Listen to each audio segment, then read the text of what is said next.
Voilà, on y va. Donc bonjour Hervé Meunier, vous êtes directeur général de Filien ADMR, qui est la filiale téléassistance du groupe ADMR. Est-ce que vous pouvez nous expliquer en quoi consiste Filien ADMR?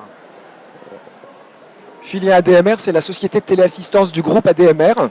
On existe depuis 1988, c'est 85 collaborateurs et nous opérons ce service de téléassistance dans toute la France. Aujourd'hui, c'est 45 000 abonnés. Donc aujourd'hui, vous êtes au Salon Silver Expo vous venez au Salon Silver Expo pour présenter le rapport que vous avez réalisé dans le cadre de la filière Silver Economy sur l'adaptation du logement. Est-ce que vous pouvez nous expliquer quelles étaient les raisons de réaliser ce rapport?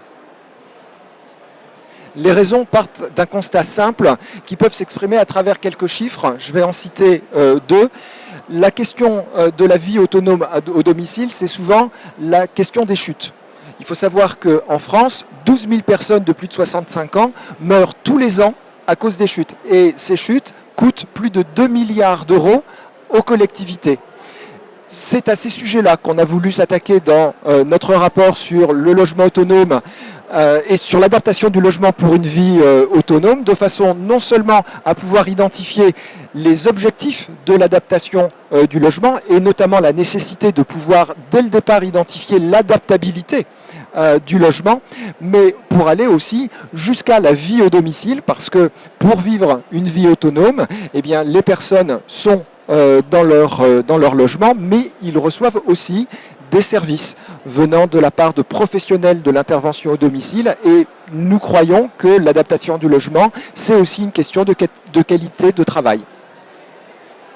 Donc, pour réaliser ce rapport que vous avez rendu en septembre 2019, vous avez rencontré des professionnels de l'adaptation, des professionnels des services à la personne, enfin différents professionnels de l'écosystème, et quel était le message clé du rapport que vous avez rendu public début septembre? Notre groupe de travail, effectivement, a réuni un grand nombre de professionnels. Nous avons rencontré une soixantaine de personnes, que ce soit des institutionnels, des professionnels du bâtiment, des professionnels du service à domicile.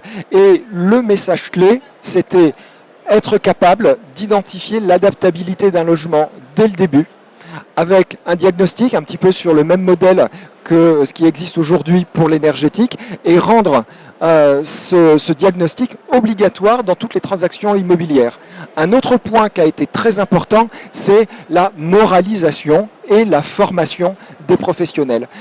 Non seulement pour que les artisans, par exemple, soient formés à exactement quels sont les besoins d'un senior au domicile, ce n'est pas juste une question d'accessibilité, c'est aussi une question d'adaptabilité.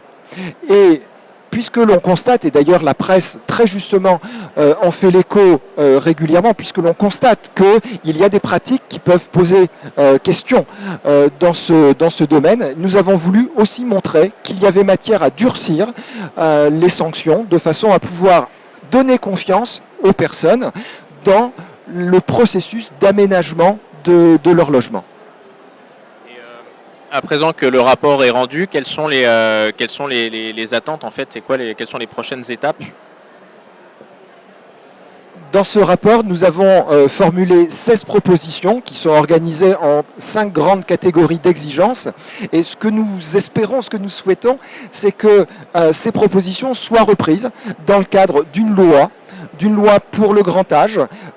C'est quelque chose que le gouvernement a annoncé. Nous serions ravis que ces propositions soient reprises parce que non seulement elles vont dans le sens de comment donner les moyens aux personnes de vivre à leur domicile, mais aussi dans un cadre juridique réglementaire rassurant.